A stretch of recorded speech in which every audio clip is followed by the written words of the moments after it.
नमस्कार, आपके साथ मैं हूं दीपिका शर्मा। माफिया क्वीन के इस एपिसोड में आपका स्वागत है। देखिए, आप सब लोग जो हमारी जनरेशन है या कोई भी जनरेशन की बात की जाए तो आमतौर पर फार्म हाउस पार्टीज़ के बारे में आपने सुना होगा।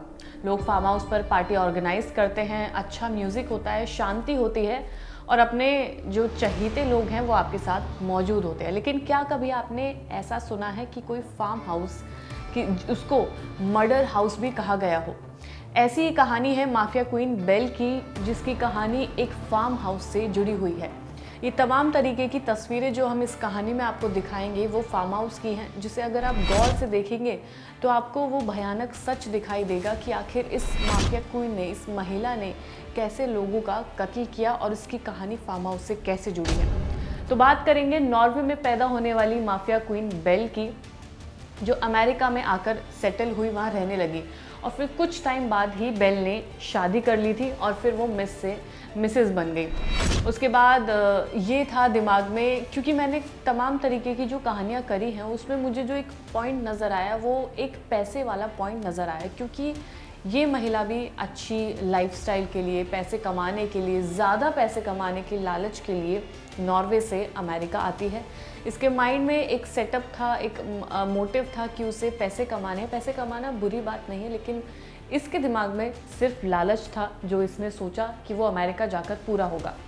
अब जब इस महिला की शादी हो जाती है तो जिस घर में ये रहती है वहाँ तो इसकी पूरी फैमिली रहती है, उसके अलावा एक स्टोर भी इन लोगों के पास होता है जहाँ से इनका कामकाज चलता है, जहाँ पर ये सामान बेचते हैं। उस स्टोर में आग लग जाती है। उसी के तुरंत बाद ही उस घर में भी आग लग जाती है जिसमें ये और इसका पति रह रहा होता है, 2 बच्चे भी इनके होते हैं। अब ये तमाम तरीके की चीज़ें जब होती है तो स्टोर और घर के इंश्योरेंस पॉलिसी के पैसे के लिए ये कपल क्लेम करता है कि पैसे दिए जाएं। उसके तुरंत कुछ समय बाद ही इसके पति, जब तक पॉलिसी के पैसे नहीं आते हैं, कुछ समय बाद ही इसके पति का भी मौत हो जाती है, हार्ट अटैक से मौत हो जाती है, ऐसा रिपोर्ट्स में बताया गया। और उसके बाद अब इसके पास 3 इंश्योरेंस पॉलिसी होती है, यानी कि इसके पति की, इसके घर की और स्टोर की, जिसमें आग लग जाती है। उसके बाद ये लोग ये महिला अकेली बच जाती है और जो इसके 2 बच्चे होते हैं उनको भी ये जहर देकर मार डालती है और जो उनकी बॉडीज़ होती है वो पहुंच जाते हैं फार्म हाउस पर। यानी कि फार्म हाउस का इस्तेमाल इस तरीके से किया जा रहा था। अब बेल दूसरी शादी करती है, दूसरे पति की एक छोटी सी बच्ची होती है, यानी कि कुछ महीने की वो बच्ची होती है, उसे भी जहर देकर ये मार डालती है, सिर्फ किस लिए, ताकि इसे इंश्योरेंस पॉलिसी का पैसा मिल जाए। इसके बाद अब बेल ने दिमाग लगाया, उसे ये लग रहा था कि ये तमाम तो छोटे छोटे तरीके हैं।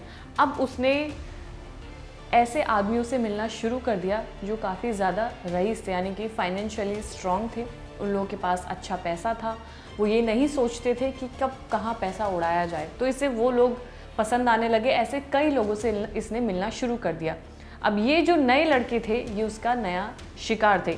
ये लवर्स कैश लेकर इस महिला के फार्म हाउस पर इससे मिलने के लिए पहुंचते थे, लेकिन वापस कभी भी कोई आया नहीं। यानी कि वो पैसा भी मिला और उन तमाम लोगों को ये अपने फार्म हाउस पर बुलाती थी। उसके बाद से ये लोग कहाँ चले गए किसी को नहीं पता।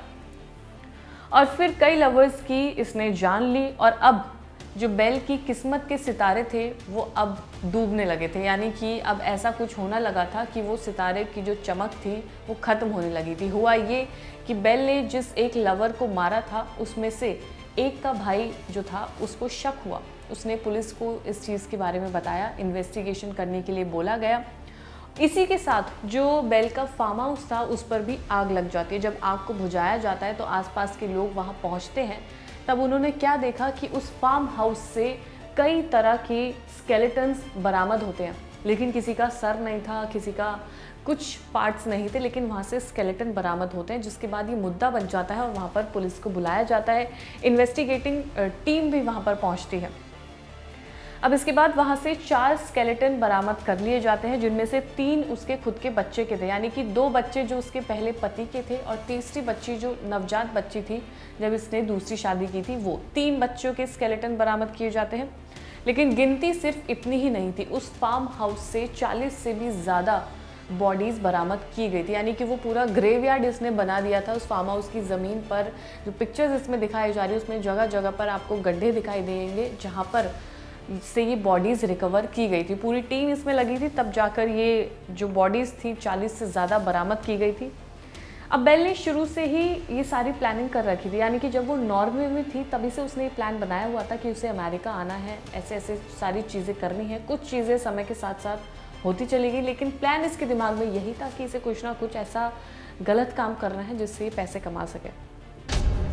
इसने अपना घर भी खुद जलाया, इसने अपना स्टोर भी खुद जलाया। अमेरिका आने से पहले ही सारी प्लानिंग कर ली गई थी।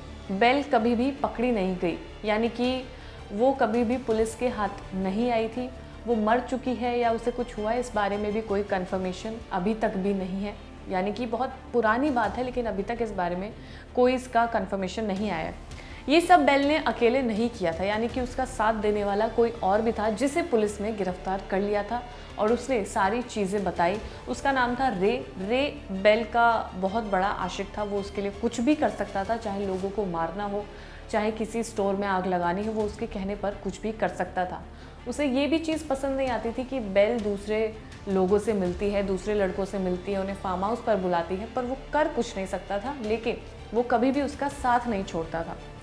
अब जब पुलिस ने उससे पूछताछ की तो रे ने सब कुछ बता दिया कि उसने फार्म हाउस को मर्डर हाउस कैसे बनाया, उसने घर को कैसे जलवाया, उसने प्लानिंग की थी, उसने पति को भी मारा, बच्चों को भी मारा, सारी चीज़ें रे बता चुका था। लेकिन बात मुद्दे की ये है कि बेल कभी भी पकड़ी नहीं गई। जो तमाम तस्वीरें आप देख रहे हैं उससे ये भयानक मंजर नज़र आ रहा है कि कैसे एक महिला इतने सारे लोगों को, 40 से भी ज़्यादा का आंकड़ा है जो इसने लोगों को मारा है, अपने फार्म हाउस पे बुलाया है, पैसों के लिए, इंश्योरेंस पॉलिसी के लिए, इसने अपने बच्चों को भी नहीं छोड़ा है। तो कहीं ना कहीं जो माँ और बच्चे का जो कनेक्शन हम देख सकते हैं, जो हमारे भारत में काफ़ी ज़्यादा ये होता है कि माँ अपने बच्चों के लिए कुछ भी कर सकती है, लेकिन इस माँ ने अपने बच्चों को ही मार डाला। तो कहीं ना कहीं हमें ये ख्याल रखना है कि हम अपने घर वालों के साथ किस तरीके का रिलेशनशिप रखते हैं, उनसे बातचीत करके उन्हें खुश रखें, उनके मन की बातें भी जाने। तो कहीं ना कहीं फिर दिमाग आपका सही चीज़ों में चलता है, ना कि इस महिला की तरह, इस माफिया की तरह कि इसने सिर्फ पैसों के लिए, चंद पैसों के लिए अपने घर को बर्बाद कर दिया, दूसरी शादी करके भी घर बर्बाद किया, तमाम लोगों को इसने अपने फार्म हाउस पे बुलाया और उनकी जान ले ली। फिलहाल ये कहानी आपको कैसी लगी हो मुझे कमेंट सेक्शन में ज़रूर बताइएगा। कोई नया नाम जिस पे मैंने कहानी अभी तक ना सुनाई हो वो भी कमेंट सेक्शन में ज़रूर बताइएगा। धन्यवाद।